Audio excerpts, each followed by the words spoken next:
everyone, and welcome back to my channel. Today with news of a new Subnautica game being potentially in the works, which, might I add, is one of my favorite games of all time at the moment, I really wanted to try and create a beast that would be at home in the void. I personally love the look of the ghost Leviathans, but I want something that's just a little bit more menacing and bigger. I want to feel like I don't belong, and I want something that won't give me the chance to get past it, like the ghost Leviathans. When brainstorming ideas for this video, I remembered and watched several videos pertaining to the cut content and creatures that never even made it into the final game, with the most popular being Gargantuan Leviathan and the single-cell biome. Now, I love both of these creatures, and their concepts and their designs, and I love the mystery around them. So I wanted to try and make something that was just as intimidating and had an air of mystery behind it as well. And I hope I did just that. Don't get me wrong, I love Subnautica and the mysteries that are even in our own ocean, but I am absolutely terrified of both. I hate being in especially deep water, and seeing things surface or peek out just gives me the chills.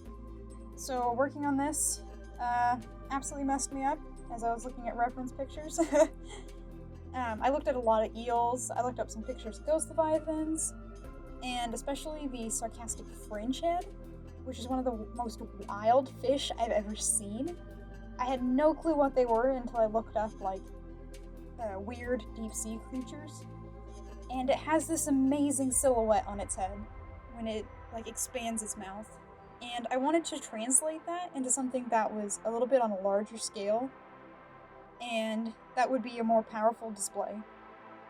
This guy also has some bioluminescent elements, like the ghost leviathans, and I can imagine going into the void and seeing the marks in the distance, twisting around.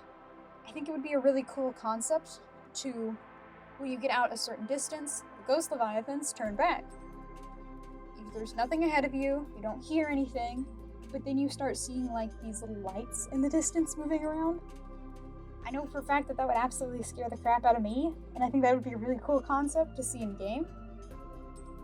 Along with that, I kept the creature really dark. I wanted it to blend in, and when it gets closer and opens its mouth, the bright pink, fleshy color would be a more shocking color and display, and would definitely light it up, apart from being just a really dark creature. I struggled working on this guy a lot, trying to make something that was both realistic, but also fitting with the rest of the game. I ended up with a design that I liked really well, but at the same time I still feel like I'm missing something that would just really give it that Subnautica feel. I don't really know what it is, so feel free to let me know. But for now, I invite you to sit back, grab a snack, and enjoy the thing that, if I did my job right, will haunt your nightmares.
to plant life on the seafloor suggests this may be the migration path of a huge, bottom-dwelling life form. Warning, entering ecological dead zone. Adding report to databank. The maw Leviathan is one of the largest living fauna on planet 4546b. Unlike the ghost leviathans, this leviathan is an aggressive hunter. The half-eaten remains of ghost leviathans found on the banks of the crater lead us to believe that it is a brutal and ruthless hunter, ripping its prey to shreds. It is almost invisible in the void, apart from their glowing extremities, and its distinct jaw, which expands to capture and trap any prey. Not much else is known about these massive creatures, and any interaction with them would result in almost certain death. It is suggested that you avoid the dead zone entirely while on planet 4546b. And that is the final result, the maw Leviathan. I was originally going to call it the Gulper Leviathan until I ended up looking that up, and that was already a thing, so I went for the next best thing. I did the majority of this project in Procreate, though the initial concepts and the first sketch was all done in Metabang Paint Pro on my computer.